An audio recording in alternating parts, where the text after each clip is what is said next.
All right, and we're live. Hey, Joe Wicks, how you doing, man? Dude, I'm doing well. As you can see, I'm with child here. I see, buddy. I see. Well, I appreciate you, man. I appreciate your time. I've been wanting to have this conversation with you for a while, so Yeah, I'm cool. knocking my microphone around. I'm pumped that you're here, man. So dude, like, well, I don't know if we should mention, just in case if something happens and you have to run out or end the podcast early. Got a little bit of we're watching the kids and we've got some You under the mean if weather someone children and pukes, stuff like that. So if if I somebody ever tend to pukes on you, throw up? if you get puked on, well, it's up to you if you want to continue at that point. But I'll definitely give you a pass if you get puked on. It's all part of the Um, show. yeah. But man, like this might be a weighty question, but like this is our first conversation in a number of years. So Yeah, you can do the Cliff Notes version or whatever, but what have you been up to, man, since Elam? bro, crazy talk. So, graduated from Elam. Went down to Regent, got my MBA. And I always knew I was coming back. I was in a very serious relationship with Jessie Camp. You maybe remember her from Elam.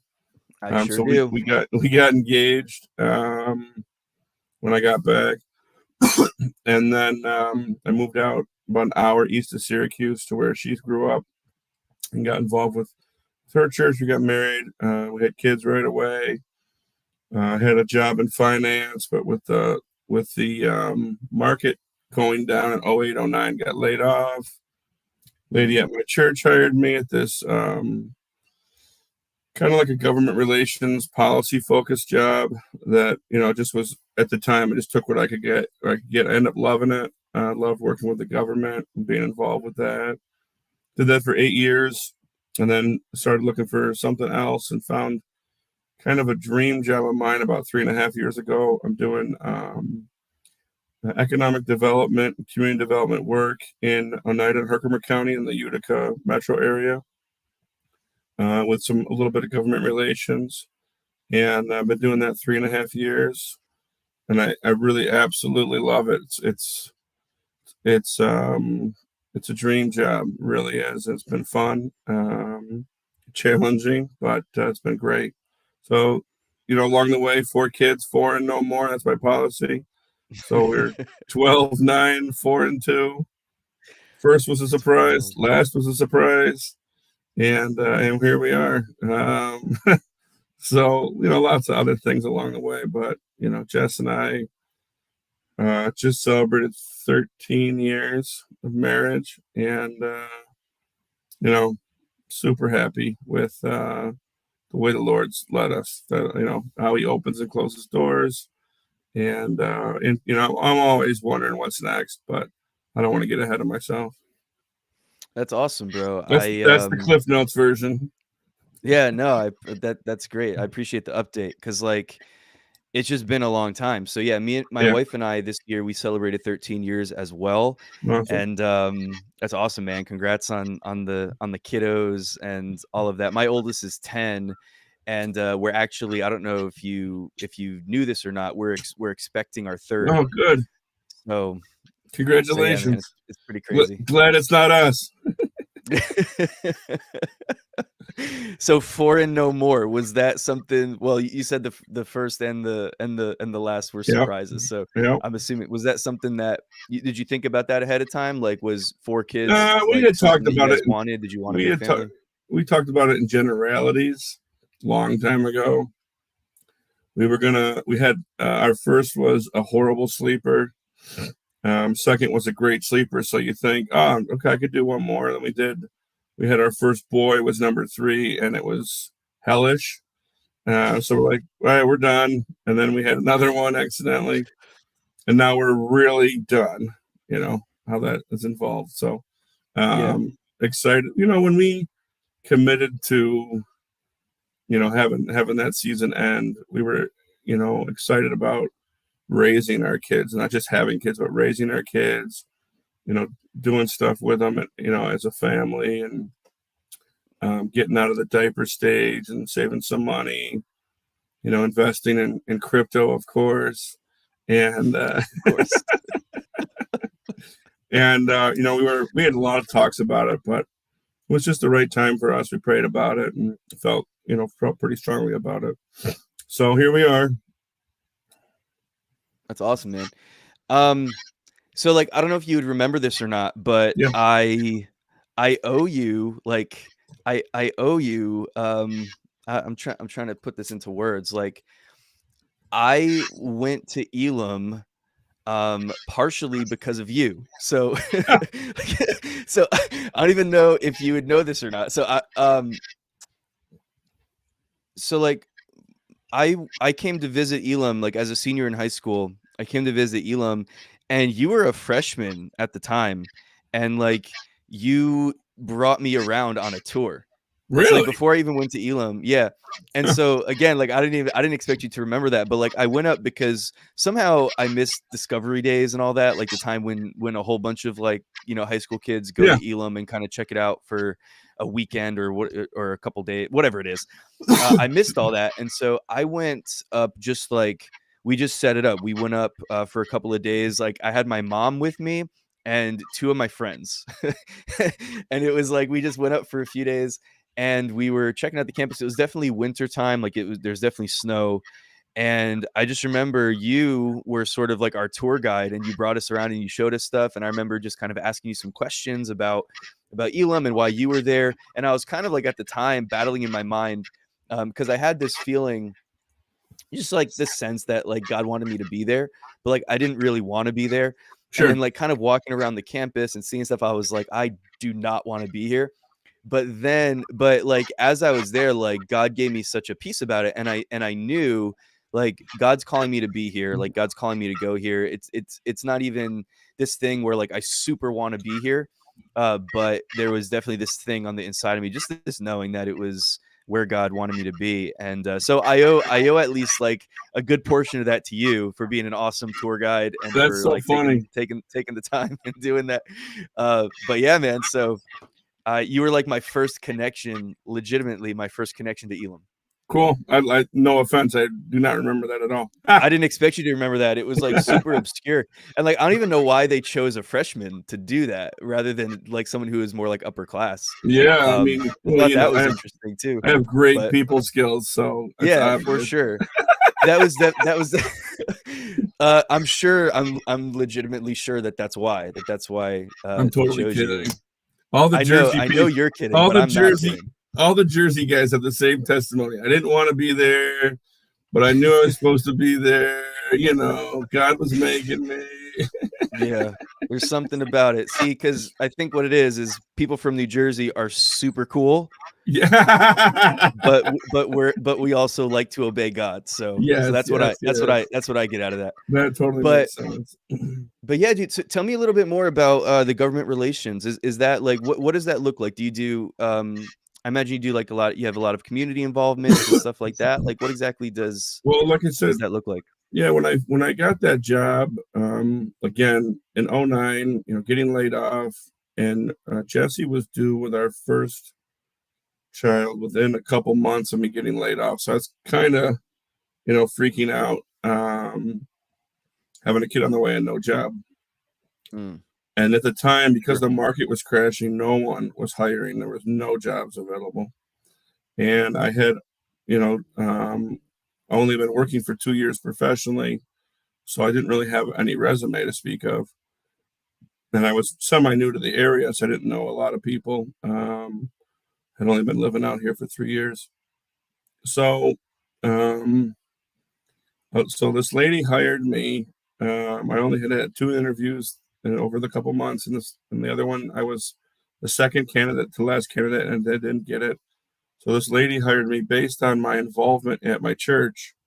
She knew I liked to organize things and be around people, and she hired me totally based on that. Um, Hmm, and obviously, she must have been listening to the Holy Spirit, but it was really a job I didn't want. I didn't understand. It was revolved around tobacco prevention policy. okay. And so it was a state Department of Health grant through a nonprofit organization. I didn't really understand the position, but when I got there, it was at first it was focused on youth and kind of like a DARE program, youth outreach, and having youth speak to government officials about the harms of tobacco exposure. Now, personally, I don't really care about tobacco. I don't want it around me, but I don't. If other people want to do it, whatever.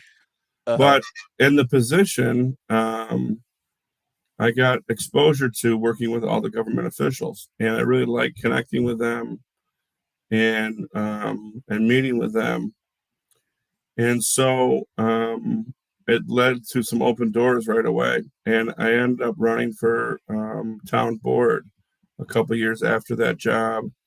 And I got involved at the committee level in my county. And so now I'm in my second term on the town board, and I really enjoy it. It's pretty low key, but I like being involved.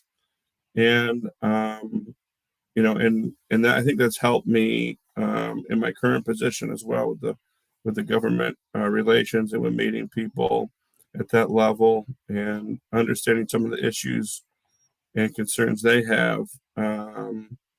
Because a lot of if you think about government officials and their role, obviously it's a high stress job. They don't get to see their families a lot, and they don't really have a lot of true friends. Everybody who really wants someone is always asking them for something, and there's no one coming Mm. alongside them and offering and giving something. Wow. So, when I was going through the process and as a job, I saw that there's an opportunity for ministry there, um, just to listen, to kind of like in almost like a pastoral role or more like a life coach or counseling role. If you get a chance to meet with government officials, when you offer what can I do for you, they're always taken aback and shocked because they're always used to everyone coming to them and asking for what they can do for me. And so it was interesting. I learned a lot, and it's been fun. I've really enjoyed it. I love, everybody usually hates the government, and obviously government has its issues. Understatement of the year, but I really like it. I like learning about it, and it's been fun for me. That's awesome, man. I love that. I love that perspective, and I love the heart in that of, like, what can I do for you? In a world, like you said, where they're always expecting people to trying to get something out of them. And I love that. Like, I love the kingdom, mindedness and the kingdom perspective in that of, like, coming alongside and using the position that we have as a means to, whatever it is, whether we're talking about government or business or Yeah, whatever it is, whatever position, vocation, whatever we have in life, to use it as a way to serve and for that to be, the perspective. Like, if we look at the job description, for example, of somebody who's in government, who's in the political arena, like, the job description would be that, like, a public servant, yeah, public. But so often, we find people, we find ourselves, using our position to try to vie for a greater position, to yeah, use leverage, to leverage people, and to, like, what can I get out of you? yeah, What can you do for me? You scratch my back, I scratch yours. And it's always that kind of a thing, like rat racy. And well, I don't mean always, it's always that kind of a thing. yeah, yeah, But yeah. I know what you mean. in many cases that becomes the way that these things work themselves out. And but that's what we're here for, in whatever we do. And we can get into it because I know that you do some stuff in terms of business and entrepreneurship as well. And whatever it is that we have, whatever it is that God has called us into, whatever that sphere of influence that every individual person has, it is so important that we look at that as an opportunity to serve. How can I serve the people around me well, in this position that I have? And I think that actually becomes, a recipe for advancement and for increase. Whereas, like, if I'm just focused on my advancement, then, there's like all kinds of things that can go wrong, because ultimately I'm doing it in my own strength, and I'm just trying to, like, almost like use other people to get me to where I'm going. Yeah, But if my desire is to serve, then, I think that everybody benefits in the process yeah, of that. yep, So So that's super cool, man. So you've been in this position for a few years now, you said? Yeah, 3.5 years. That's awesome. And what else do you have going on? I know you have this company that's you do is it Tigerwood Oak products?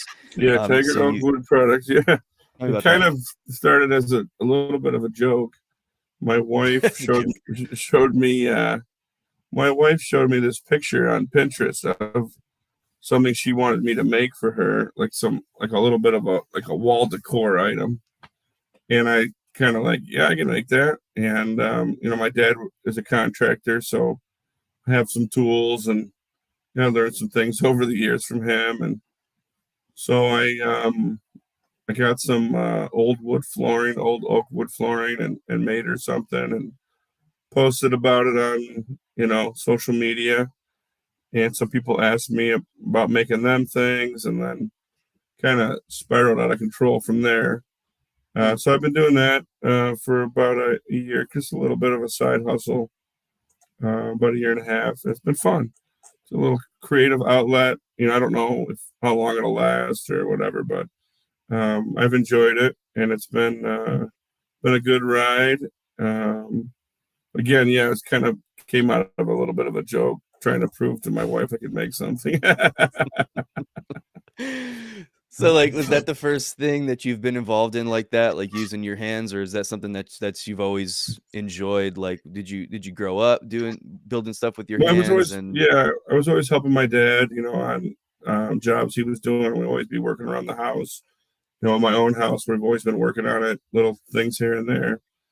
And so it's just kind of something I'm, can handle, so to speak. But it's not definitely an area of expertise, but it's just something fun that creates some little side income. And I've enjoyed it. I really enjoyed it. Had fun. I've had fun doing it. But interesting enough, the most fun I've had is connecting with other people and finding wood suppliers and trying to figure out the market, what people are looking for, and what the market can handle. Because some of these people I follow on social media who do this across the country. It depends what market you're in. You can sell right? a black walnut table in L.A. for $25,000. I wouldn't be able to do that around here. Um, but around there you can, no problem. So it's a little bit of trying to figure out the market, Sure. and how it works. But I've always wanted to. Jesse and I are always talking about entrepreneurial things. Jesse's had a couple. She owned her own salon for a while in Hamilton, and she's done some other things too. So, and it's something we want our kids to be able to be exposed to. Working for yourself, Yeah. and we watch Shark Tank as a family every week, so we get kicks out of that. We're always, I'm telling my kids always, if you can solve the problems that you have in life, and then sell that because everybody else has got the same problems. And Yep. the ideas that come through on Shark Tank are some of these things are so simple. So it's been fun to expose my kids to that way of thinking about things. It's something we enjoyed. Yeah, man, it's interesting too because we do the Shark Tank thing as well, and like it's so funny because so often the products that do the best and that you see the most value in are the simplest things.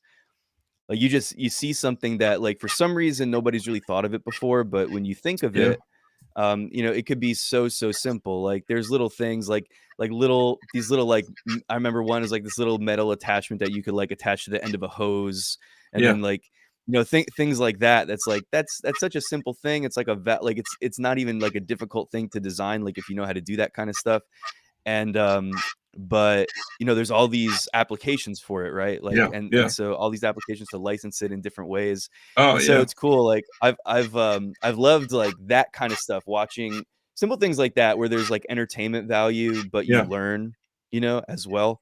That's why I listen to Gary Vee Oh yeah, and we stuff love like Gary that Vee. because I it's don't let like my kids listen to Gary Vee, but I do yeah, I don't enjoy. either.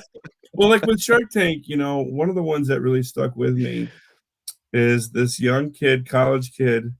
he would go golfing, and in the pro shop, he would never find a golf shirt that he really liked. Everything Uh-huh. was so bland. So he started, I think it's called Bad Birdie. He started making his own golf shirts with different designs, and he would limit the runs of those, so there'd only be like 500 available, and so it became kind of an exclusive thing. And now he's, multi-millionaire times 10, and it's simple Mm, things like that, and I've run into things like that where, I can't find what I'm looking for, so I'm thinking like, well, I wonder if there's a market for something like this, and so much work involved. But if you can think of ideas like that, and trying to train my kids to think that way. If you can't find something you're looking for, make it yourself, because other people are having the same issue. All the issues you have are common to everyone, and so you can solve some problems along the way and help people at the same time, and then make yourself an for income. sure. Yep.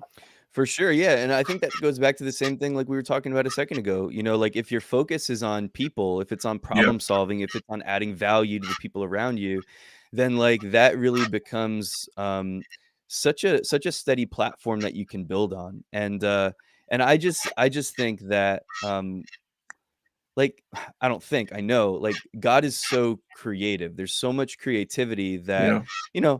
as just talking from a spiritual standpoint, as sons and daughters of God, that, like, we can tap into the creativity of God. And, Proverbs tells us that he gives us witty invention, and Deuteronomy tells us that he gives us the power to get wealth, and, Yeah. all these things. Like, he gives us ideas, he gives us insight even into things like this, situations and problems and challenges that people are dealing with, so that we can come alongside and we can have a creative, kingdom minded solution.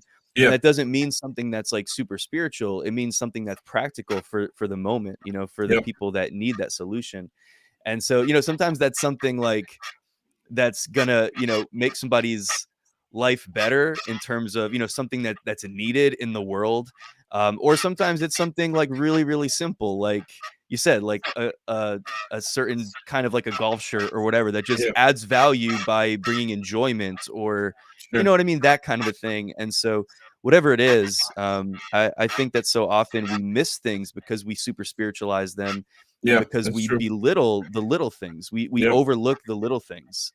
And so, yeah, I just think that as the people of God, like, we should pay attention to those things, pay attention to those like random thoughts that come into your head, like, oh, what Yeah. about this? And not to just like shrug those things off and be Yep. like, ah, whatever, like that would never happen kind of thing. Yep. But no, like, maybe God is showing you something. Maybe he's giving you an idea because there's something there. Yeah.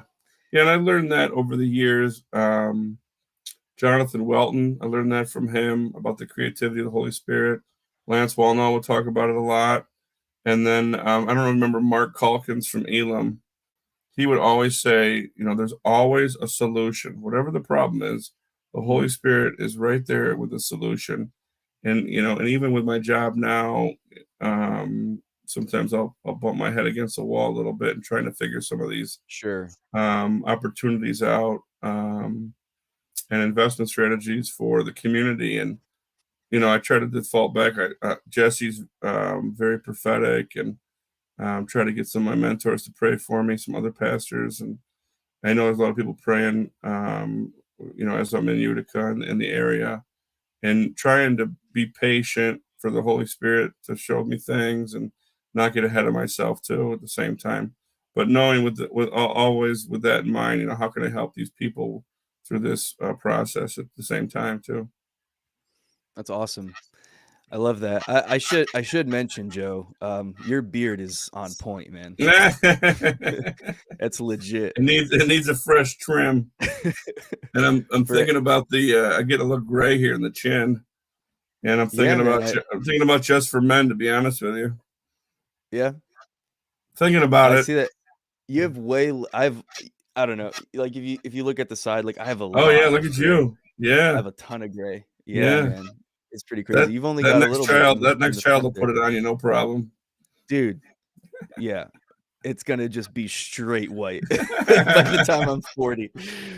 Yeah, man. Exactly. Yeah, it's pretty crazy. But for anybody that's listening and can't see this, you're missing out because Joe's beard is legit. Too Um, kind. but yeah, man. I also saw. Well, let me do this. Let me bring this up. So Alex Seidler commented here, and he said, "I have so many questions about Doge." Yeah, little Dogecoin action. um. Oh wait, what am I doing? I didn't mean to do that. How do I get rid of this? Uh, I don't even know how to. I'm trying to take it off the screen. I can't figure out how to get it off the screen. Well, anyway, I guess it's just gonna be stuck there. I can't figure out how to get rid of these comments. No But worries. anyway, um, yeah. So, and you mentioned it too, like the getting into the crypto investing and stuff like that. How long have you been into that?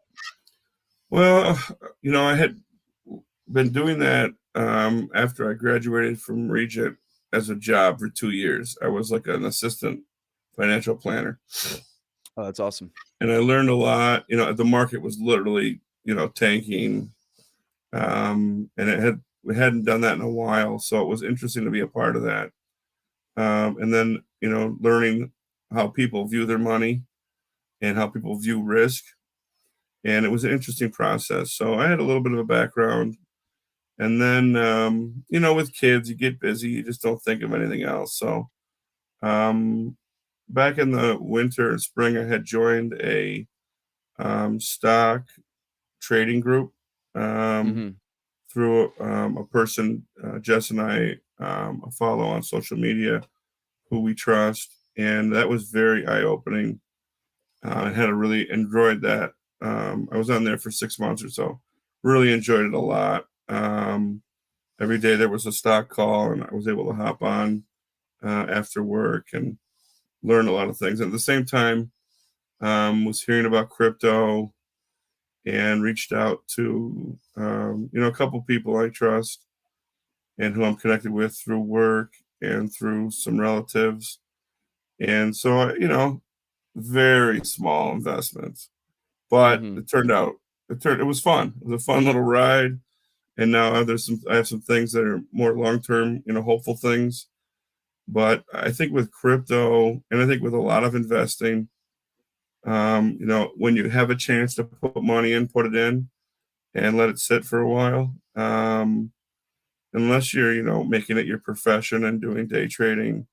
But Hmm. I always I see these memes on social media, like about the kid who spent, like, 10,000 Bitcoin on 4 pizzas. Like, like 10 Right. years, like 10 years ago. I keep Yep. telling myself, Joe, do not become a meme. Don't sell. Yeah. Just be patient. Yeah. It's not my job right now, day trading. It's just put a couple bucks in, all the stimulus money that's come out, put a couple bucks in, let it sit, see how it works out. I mean, it's not everybody's strategy, but for me, it's been interesting. It's an interesting thing. And this is one thing that I learned on the stock call. As industry continues to change, you think about Airbnb, you think about Hmm. Uber. The biggest taxi service in the world doesn't own one car. The Right. biggest hotel company in the world doesn't own one room. It's the way industry changes is fascinating. So as things keep evolving through government regulation, through mandates, and through other things, other solutions will pop up, other opportunities, and you go back to some of that Holy Spirit creativity. Things are going to come across your path that you have to be ready to jump at. And that's another thing, um, with the financial stuff. When opportunities present themselves, position yourself in a way where you can take advantage of them. And sometimes, Yeah. we've all been there. Some plastic will get in the way of creating opportunity, and you're in the hole and you can't do anything, and you're not ready to jump on opportunities that come. And for me, sometimes it's tough to see other people be successful when I had that same opportunity but wasn't able to take advantage of it because I made stupid mistakes. Wow. So, obviously it's all learning experiences, but again, I always tell myself, don't become a meme. Yeah. Don't sell too early.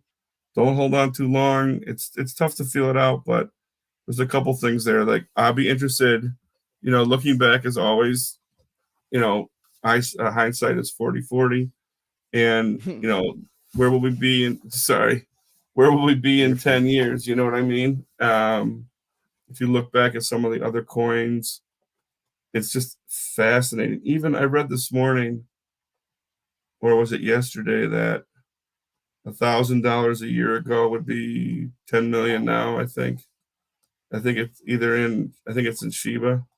So you just, I mean, who would have thought Yeah. that? You just Right. can't. You don't know. So Yep. position yourself where you can take care of these opportunities that present themselves.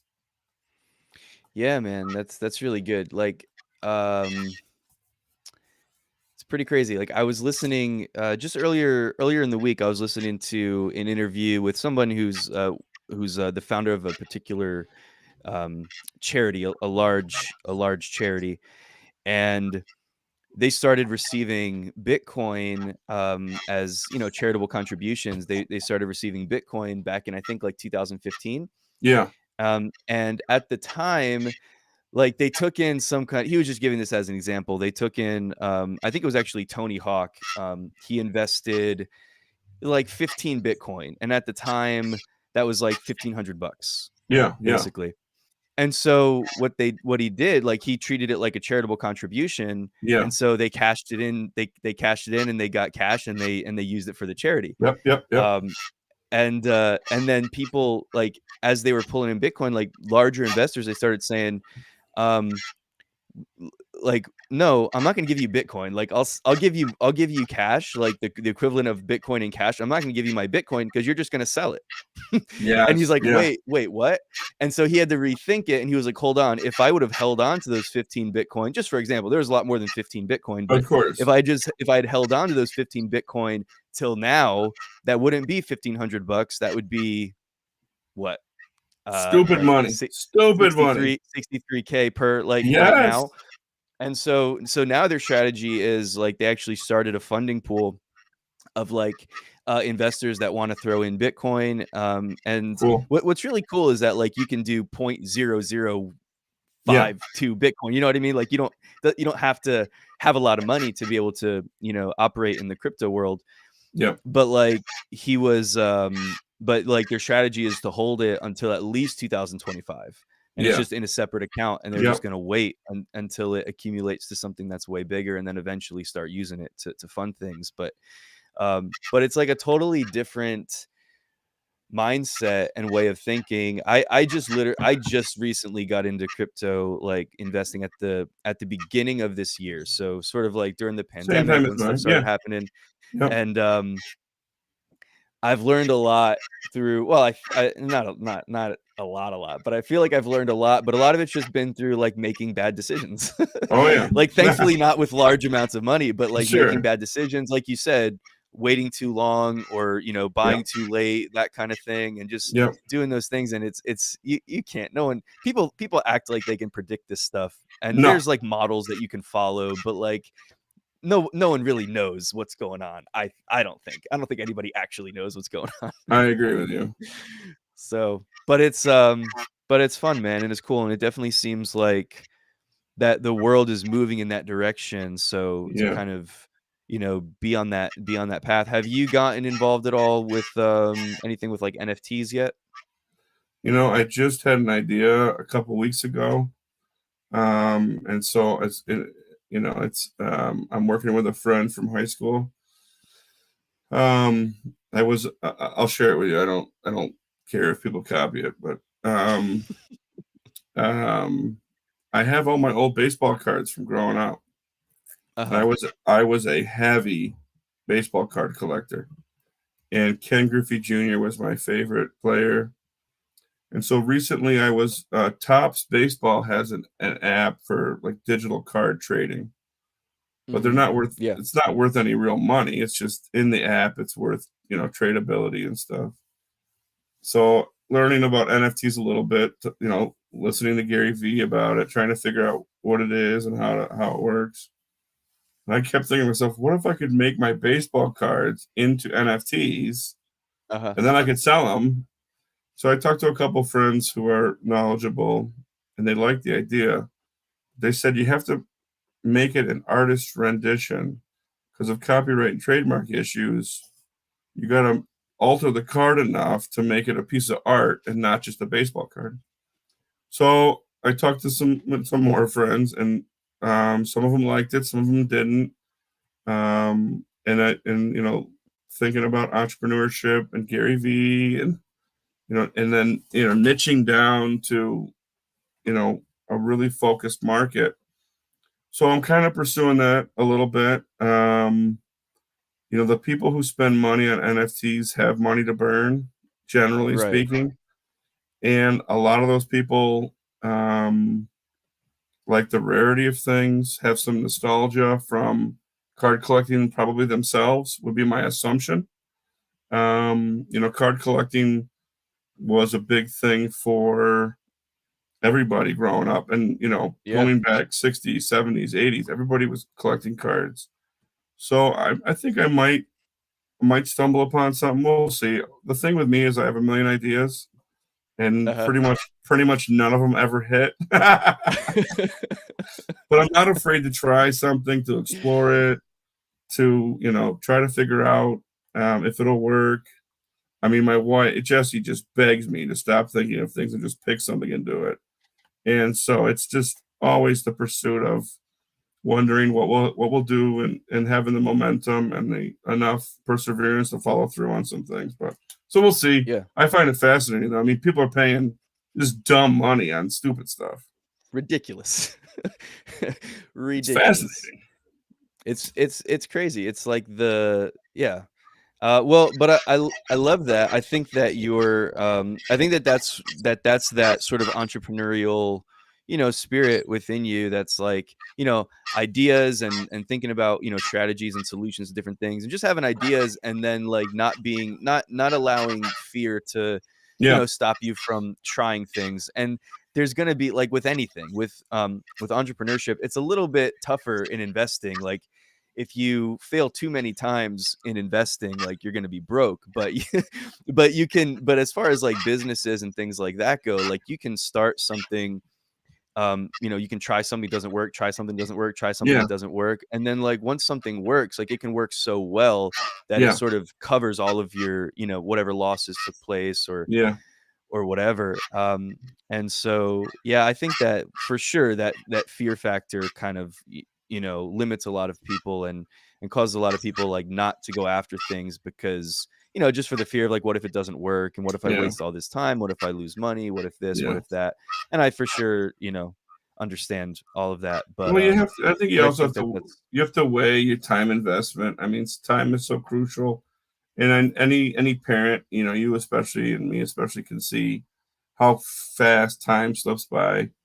And so, if you're trying to go through an idea and it's taking you away from your family, mm, you really have to weigh, time investment, and how it affects other things in your life. But and that's what I try to think of when I come across an idea. How much do I got to put into this? All my other responsibilities. It's definitely a challenge for sure. but it's cool like with what you saw happen with the the the woodworking products. The way you saw that work was like you started putting something into it, and then you saw that there was something there, right? Like you spent some time, you worked on it. Sure, you invested something into it, Yeah, but then you saw that there was some traction there. There were people that were interested in it. So then you started, I imagine from there you started going into it a little bit heavier, just kind of yeah, like pushing it a little bit further and yep, recognizing that there's something there. And so, yeah, I think part of it is that, like, sort of, maybe you have an idea or you have something and, kind of like feel it out a little bit and see like see what's happening. See like, okay, God, like is your finger on this? Is this something that you're breathing on in my life right now? Is this something yeah, that you want to use? And not everybody has to go all in on something right from the beginning. You can kind of take those steps, take your time a little bit, like you said, like don't blow up your life and and sacrifice your yeah, family for the yeah, sake of something that you're interested in doing. But yeah, but yeah, I think that there's different ways depending on, where people are in life. I think if you're young and single and you don't have a lot tying you down, you can kind of Yeah, take the Gary Vee approach to a lot of things and just kind of go like a million miles an hour for 18 months, until that thing is blown up. You know what I mean? But not everybody's in that stage of life, and some people, there's just a different approach, and like you were saying earlier, the creativity of God, like for every individual person, it's an individualized thing, where if we can sort of get his heartbeat and follow him on the things that he's bringing into our lives, then I think we can be successful in that. absolutely, definitely. Dude, well, I wanted to ask you, because so you just recently climbed this mountain, right? Bro. So I want to talk about that. Tell me a little bit. Well, What was that like? that's another idea I have. Speaking of a million ideas, I see a lot of I'll call them men's movements on social media. I don't know if you know Sean Whalen, Ryan Mishler. These guys are more, I think they're more of a Mormon background, but they are, talking about adventure, masculinity, kind of like Wild at Heart type stuff. Uh-huh. And I think of the church a lot. I've been in the church my whole life. There's a lot of men just sitting in the pews, not doing anything. They have a 9 to 5 and they come to church and that's it. And they're not really pursuing the things the Lord and Holy Spirit have for them. So I was thinking about that kind of all summer. Thinking about, at some point, and the Lord did this, you draw a line in the sand, not only for yourself, but society does sometimes. And, with everything going on politically and all that stuff, where is the church? Where is the men in the church? And what are they doing about it? And Mm. for me, it was a lot of, I don't see anybody doing nothing. I don't see anybody doing nothing. Yeah. And I follow Lance a lot. No pun there. But Wall now he'll say, it's time for the church to do something. Like, well, what do you want us to do? And so I think for the church and for men, especially, there's been a masculinity of society a little bit. Mhm. And so going back to the Bible, and seeing what some of these guys did, David, yeah, bud, I'll be right there.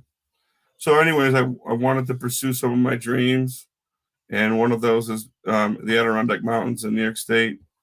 There's a club called the 46ers, and you got to climb the 46 highest peaks, and they're all around 4,000 plus feet, not crazy high. Mhm. And so a friend from high school who's a surgeon in Syracuse, he's done 40 of them. And he reached out to me. And so I jumped in with both feet and almost couldn't make it.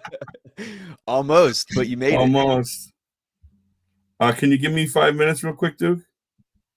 Yeah, man. Or 30? Yeah, Give me 30 seconds. you gotta tend to the children? Yeah, just quick. I'm going to mute you real quick. Yeah, go for it, man. I'll hold down the fort here for a second. Um, well, this is all gonna get cut out, but I guess I should keep talking here. For anybody watching, if anybody's just checking this out and this is the first time that you've been here, this show is called Real Live Talk. I do these live every Monday and Thursday, and these episodes get uploaded later on to the major podcast platforms like Spotify, Apple, Google, etc. I appreciate you guys for being here. Thanks so much for taking the time to watch, listen, however it is that you're checking out this podcast. Really, really appreciate you. If you get a chance, if you consider subscribing, if this blesses you in any way, or you just enjoy the conversation, or it adds any kind of value to your day, if you consider subscribing, maybe even sharing it with somebody, leaving a review, I'd really, really appreciate that. Even if it's not a great review, 5-star review would be amazing. But even if it's not, that would be super cool too. So, but anyway, for anybody just tuning in, Joe is taking care of the children. There we go. That was Bet, quick, bro. bud. I didn't even have to. I didn't You even have to never stall that know. long. Never know what surprises are around each corner. I didn't even Emergency have to. averted. Yeah, man. No, So anyway, you're so good. I put it out there. That's one of the things that have been on my mind, growing up in Syracuse. My family owned a camper. We would go up to the Adirondacks all summer. But I had not. We'd gone on hikes, but never hit the high peaks. So I really wanted to do that and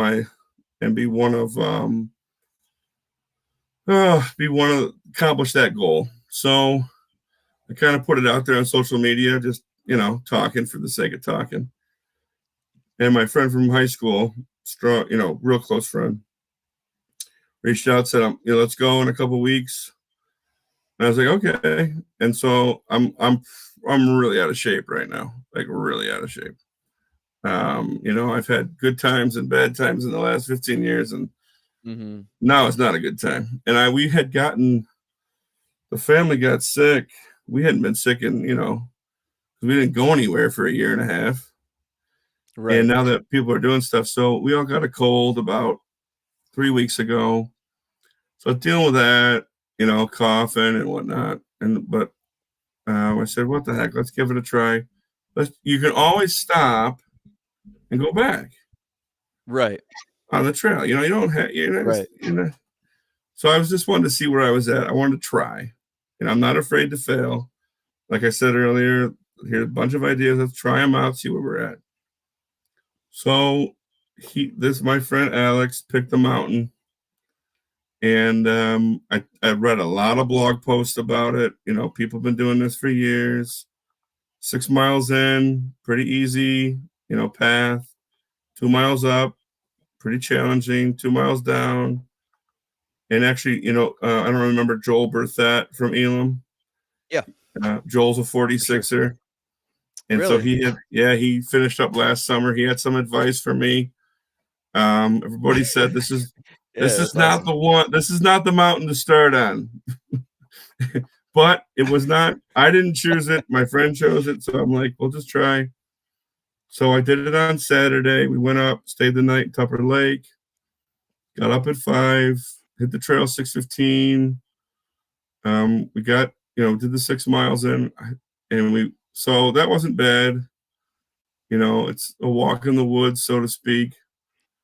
We got to the base of the mountain, and we started, and about halfway up, I'm just kind of thinking to myself, oh boy, what did I do? And I was watching where I step, and I'd stop and I'd look up and I'd say some words in my head that are not kid friendly.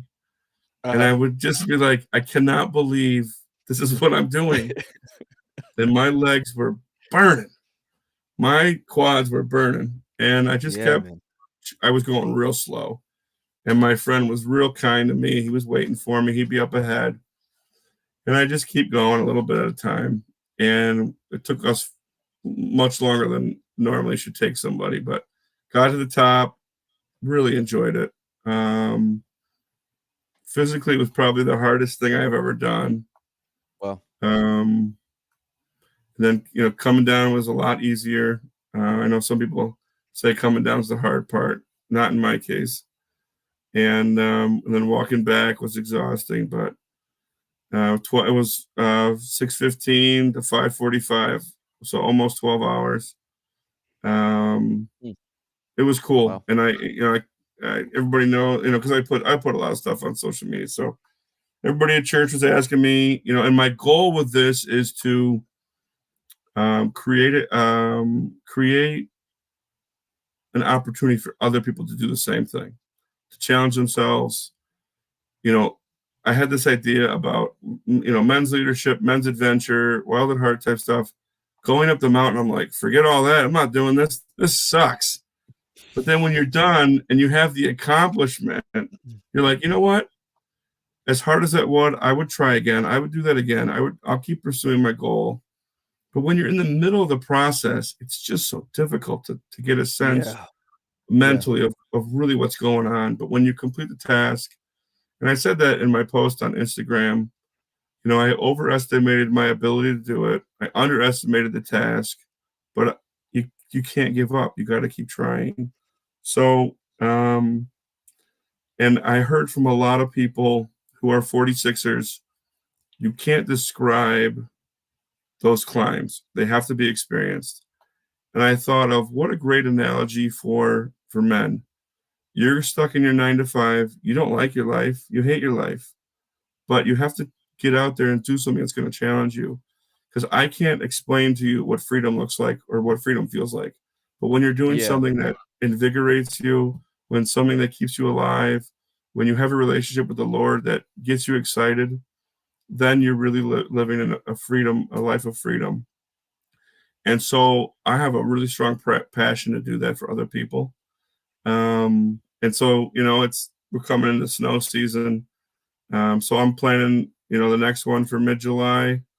Um, try. I can't believe I'm even saying this, but I'm ready to go for again. I still can't feel my legs. I can barely get out of the chair. My legs are burning. I just took 4 ibuprofen 10 minutes ago. It's killer. My legs are When burning. was the climb, Joe? How many days ago? 2 days ago, Saturday. Oh, 2 days ago. Okay, well, that's normal. Yeah, this is like yeah, no. And It's gonna be worse tomorrow. I was chain smoking cough drops the whole way up. We stopped at the gas station before we went on the trail. I got a cup of coffee and I got Dayquil, and that powered me up the mountain. And it was so intense. And part of this is I'm glad I want to experience those things with other guys, with other friends. And I've talked to some of my mentors about it. And it's just a fascinating concept to me to, to go out on a limb and challenge yourself that way. I wanted to do it. When I was in Yeah. it, I thought to myself, how could I want to do something like this? But then again, when I accomplished the task, I was like, let's do it again. Let's go and try again. And so it was a fascinating little mental exercise with a physical aspect. For sure. For sure. That's great, because I love what you were saying about, you mentioned earlier about the fear of failure, and, so often well, what you said was that you're not afraid to fail, so, like, I'm gonna take this task, I'm gonna stand up to it, I'm gonna go for it, um, and, like, I think that that's so important, not like, I love what you're saying about men, but not just men, but for everybody to have things that we're going after and pursuing in life that are not easy for us. Like to step outside of our comfort zone and to purposely go after things that are difficult. Whether it's just like whether it's what you said, like something that requires some like pretty serious, like mental strength to keep going, physical strength to keep going. If it's just like, deciding to go to the gym or to like go out and take that walk around the block or whatever it is, like even if it's just like a mental, undertaking, that kind of a thing. But whatever it is, we get so in our heads on stuff and we put limitations on ourselves and say, I can't do that or I can't, I'm not made for that. I'm not built for that. That's too difficult. I can't, or it's just too hard. I don't want to. But like, I just think that that's so important for us in terms of growth to consistently take ourselves outside of our comfort zone and to go after stuff. Like, I remember, I think it was just a couple weeks back, and I guess it was maybe this climb was part of the outflow of that. I remember you posting something, right? Like where you were saying, I want to start going after something new. Yeah. Give me some ideas, that kind of thing. And I think I Yeah. said something about, I was thinking about getting into jujitsu, and like you responded, Yes. you were saying like that's something that you're interested Yes. in as well. People were talking to you, suggesting mountain climbing, and I think I remember you even responding somewhere along the lines, and you said like, yeah, that's going to be the thing that I go after next, or like Yeah. the first Yep. thing that I try, or something like that. And it's just cool, man. That mindset of like, okay, I'm in life right now and things are good. What's the next thing? What's the Yeah. next step? I think to like constantly be asking ourselves, what's the next thing? How can I disrupt my comfort zone now so that I can continue to grow? Yeah. You know what I mean? And Oh yeah. grow as a person, grow, mentally, spiritually, physically, whatever it is, and to go after those things. I think it's so important for us to have things in life to overcome. Oh yeah. And sometimes those things come at us naturally. Like there's nothing we could do about it. It just happens. Yep. But but sometimes I think that we've got to be intentional about that, because Yep. it does build like a mental strength and toughness that helps the rest of life not seem quite as difficult, if that makes sense. Yes. Yep.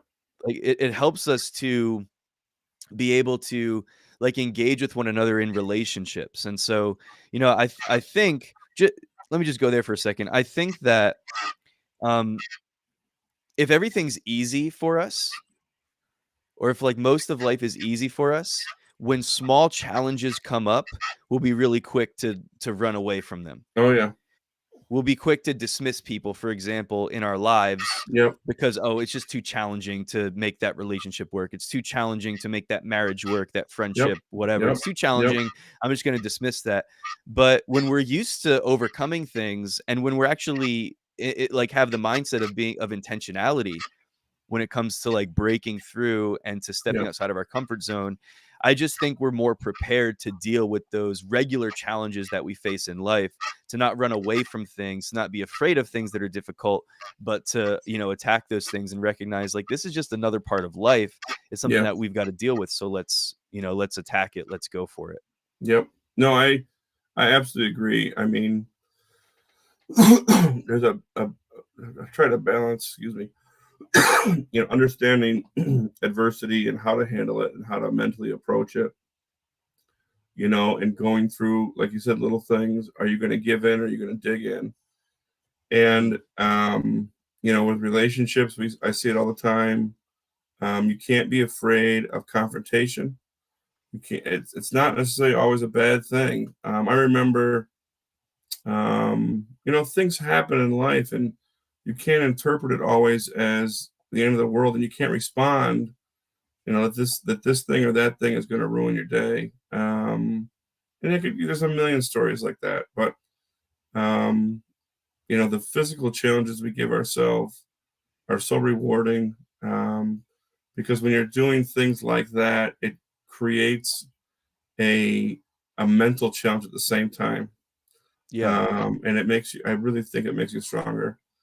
Having 4 kids and going through the birthing process with Jess, you know, all of our kids were induced, and they all wanted to kind of cook longer. So, she knew when she was going to be induced, but the mental challenge of knowing what you're going to go through and still going and having to go through that.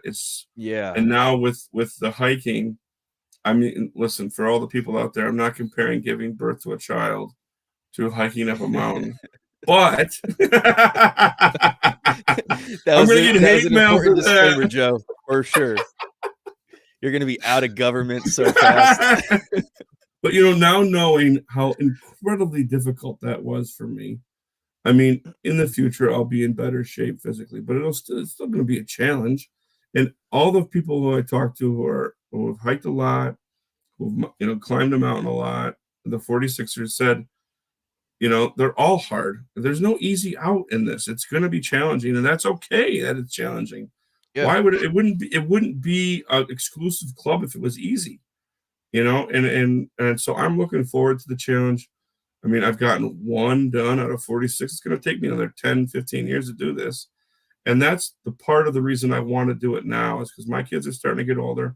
I want my children, same thing with Shark Tank. I want them to learn about entrepreneurship, about trying, failing, creativity. The same thing with the hiking. I want them, and the mountain climbing, I want them to experience physical challenges that you're on a trail. You have to make a decision. Am I going to really keep trying, or am I going to give up and turn around? And it's okay to give up and turn around, but it's okay to press on when it hurts too. And so, Yes. that's something that Jesse and I want to incorporate that with our kids. And we're, mapping out next summer and trying out some, medium trails for them to go and do it together. Um, but it's all, I mean, everything translates to everything else. And so the things you're trying to do, and even with schoolwork, and some of the sports or some of the ballet, things like that, it's not going to be easy all the time. And so you have to be mentally prepared to deal with those difficulties. That's so good. I love the example of that, and the idea that there's always we could always come up with reasons not to do something, Yeah.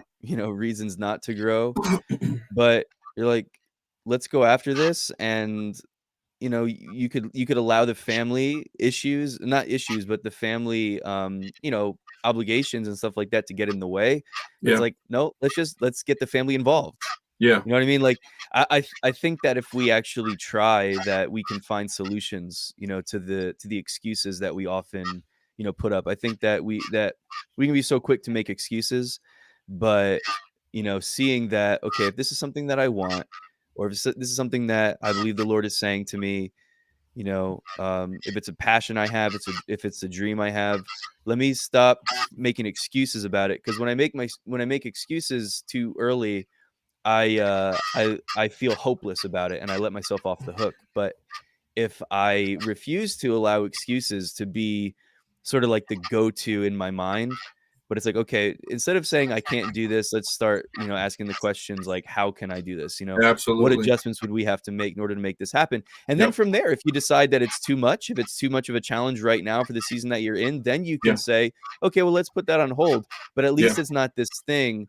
I just think that if we're not careful, we can train our brains instead of working through problems, we Yeah. can train our brains. What did you say? You said dig in or Don't get instead of giving in, dig in. yeah, instead of giving in, digging in. Yeah, so we can train our brains to do one or the other. To like, Yep.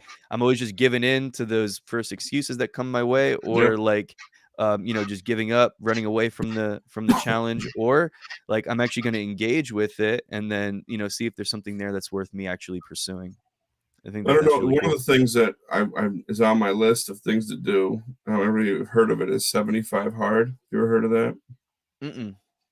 So No. it's this mental and physical movement. This guy wrote a book about it. You do 75 days. You work out twice a day, 45 minutes each. One of them has to be outside. You read 10 pages a day of anything. You got to follow, some sort of diet or food plan or something. And you got to drink a gallon of water a day. So it's a little bit of mental, a little bit of physical, but it's Yeah. a time consumer. I don't, and Jess and I talked about it over the summer a lot. It's from going from nothing, from 0 to 75 is mentally, I just can't get my head around it. And if you miss anything or cheat, then you have to start all over. So let's Really? say you're at day 40 and you have, I don't know, a Snickers bar. And you got to start, or if you miss a workout, you got to start back in the Dang. beginning. So she's been going through it. She's on week 6.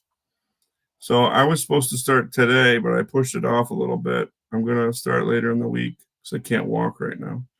But but it's one of those things where mentally I don't see how I can do it, but I know I can. If I prioritize, change things, if I dig in and try something hard, it's okay.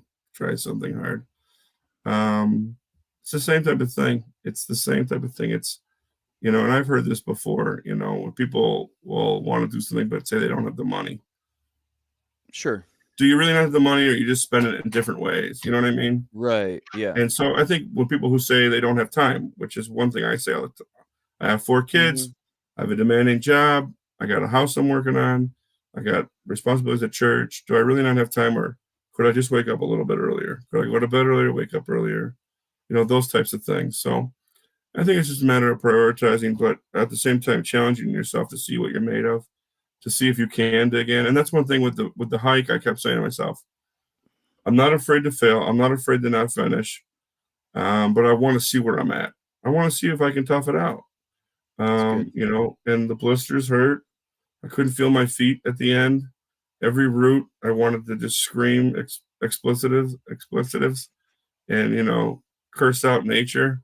But kept going, Yeah. and it didn't stop. So Yeah, none of us like challenges and conflict and hard things, but one benefit of them for sure is that when we face something, it does show us what we're made of. Like, it yeah, does give us insight into whatever it is, like what we're made of physically or how much we've grown, spiritually, mentally, whatever, when we go through something that's difficult, again, whether it's something that just comes to you or it's something that you're intentionally going after, it gives you insight into, what needs to shift, what needs to change. And maybe sometimes we run away from that because we don't want to we don't want to know. Yeah, it's true. We don't want to Well, know, that would like, be. I mean, because we look, don't want to be faced with, that yeah, would be the fear of failure. People who don't want to for fail sure. don't try anything. They don't do anything because they're Yeah. afraid they're going to fail. You got to be at a point where you don't care. I was not afraid to say, you know what, I can't do this.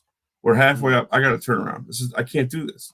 I was okay with that, but I Yeah. was also okay with being like, I'm going to tough this out. I'm going to really get going. Let's go for it. Yeah, Even man. as I mean, I was going super slow, and my Mhm. friend was being very kind. He was waiting for me, but I wasn't going to stop. I was not going to stop. I wanted to get to the top.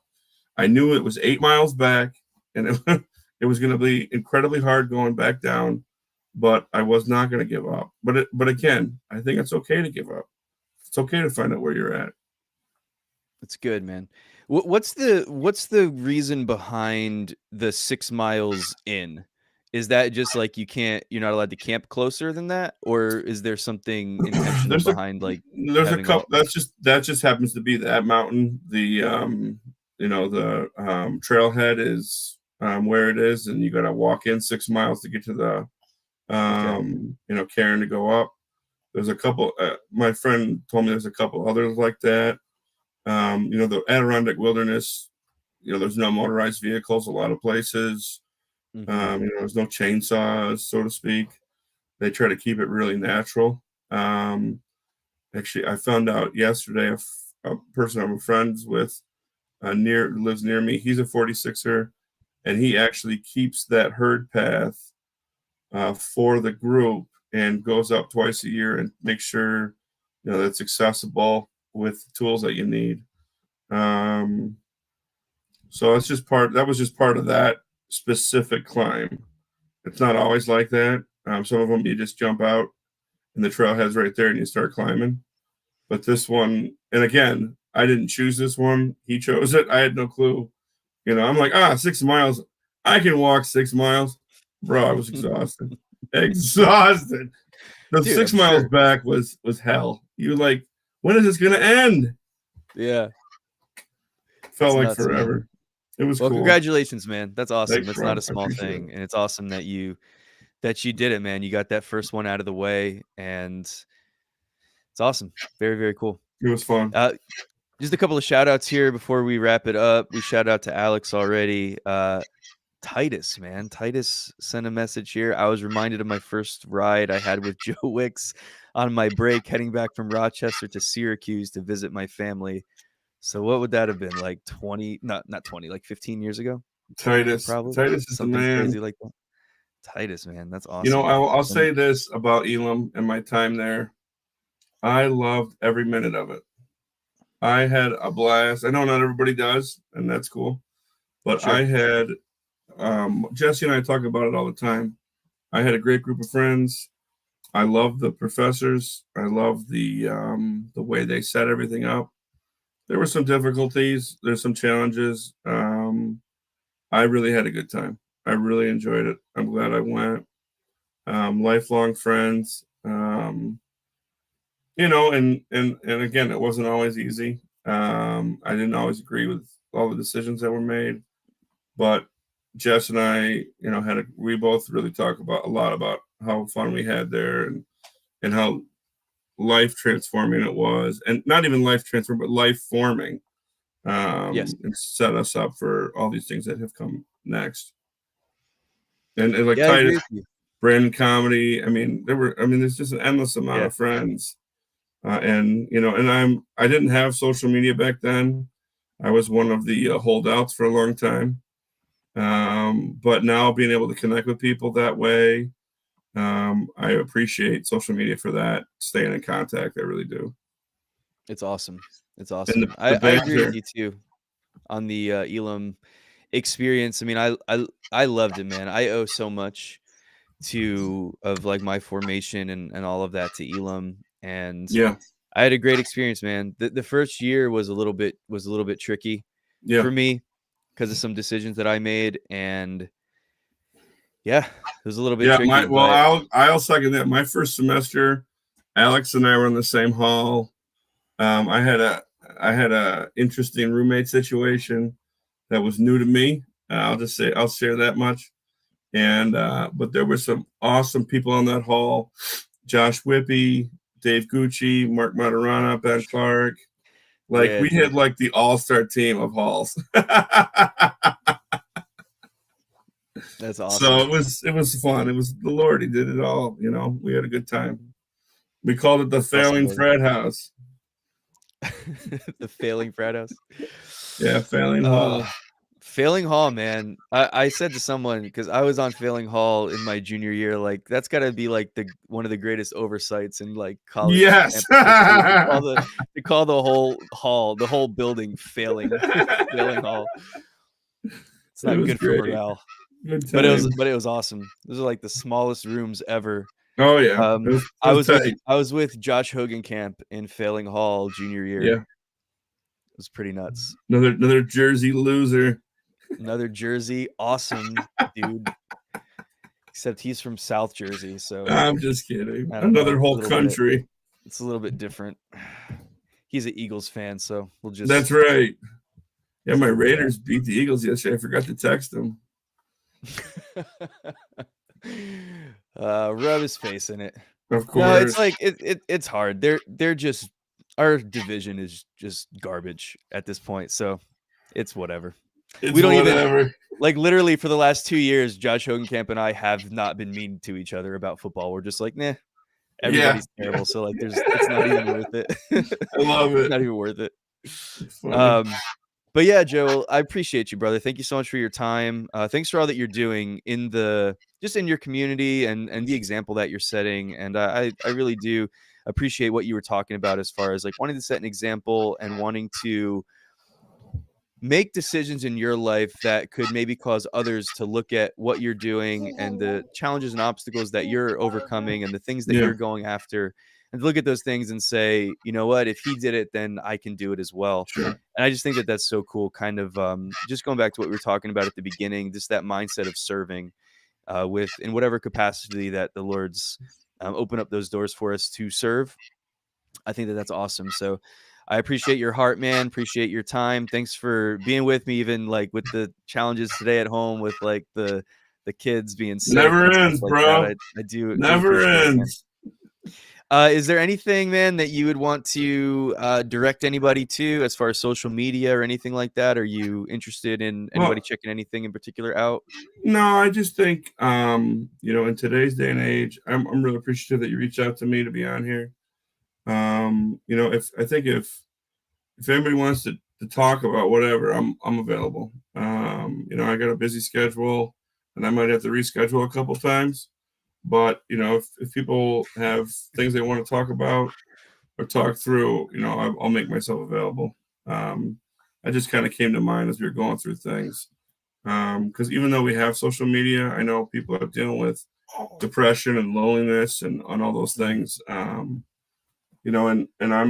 I'm blessed with my relationship with my wife and my family, but I know not everybody has that. So if people want to, you hear it all the time. What you see on social media is not always what is actually perceived to be true. For sure. I try to be as honest as I can on social media, but you're just getting the highlight reel. So if somebody wants to reach out, I'll make time for them.